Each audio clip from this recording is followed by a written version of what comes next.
and action. Riya चल का काकू ए तुला मी शेवटचं सांगते तुला माझ्या घरात थारा नाही निघ इथून काकू चल का काका प्लीज सांगा ना काकू माझी खरंच काय चुकली तिथे जरा काकू प्लीज अहो घरात येता का माहिती तुम्हाला पण बाहेरच काका काका जा पटकन मला यायचंय काकू प्लीज काकू दरवाजा लावा.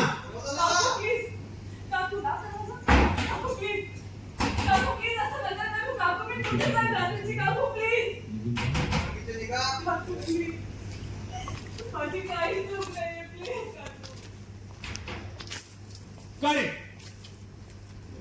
काकांकडून जा ना. काका मध्ये मध्ये मध्ये बोला काका माझ्या वराला सोडलं म्हणजे हिच्या वराला चढवा ना काय धंदे करून बसली ती ही असली पोरगी तुम्हाला आपल्या घरात ठेवायची होती हिच्या नादाने माझी प्रिया सुद्धा बिघडली असती काकू मी काही चुकीचं केलेलं नाहीये खोटं बोलू नको उभा पडी तू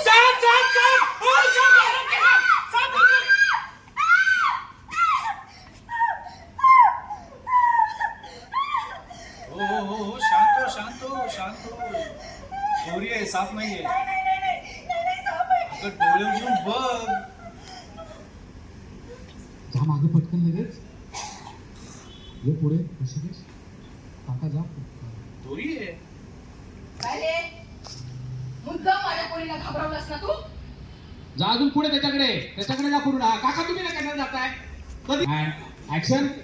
ए काय रे मुद्दाम माझ्या पोरीला घाबरवलंस ना तू काय हो काकू तुमच्या मुलीने सगळ्यांसमोर रेवाना तुमच्या डोळ्यात देखत तिने मला मिठी मारली. आता काय म्हणा हा की तुमच्या मुलीचं आणि माझं लफडं सुरू आहे. तुमच्या मुलीचं माझं प्रिया लेफ्टला मुली and action. आता काय म्हणा तुमच्या मुलीचं आणि माझं लफडं सुरू आहे. हा तोंड बंद करा तुझं वाटते त्या आरोप करू नकोस माझ्या लेकीवर तू तू तू तू तिला सारखं म्हणून घाबरवलंस आणि म्हणून तिने चुकून तुला मिठी मारली. आत्ता कसं बोललात हा अहो मग ही अशी सिच्युएशन हिच्याही बाबतीत घडू शकली असेल ना नाही का.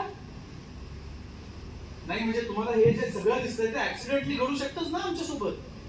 म्हणजे तुझ्या तिच्यात नेमकं काय झालं हे बघा काका ही रात्री घरी येत होती ना त्यावेळेस तिच्या मागे एक जण काय तिच्या पाठीमागे पाठलाग करत होता.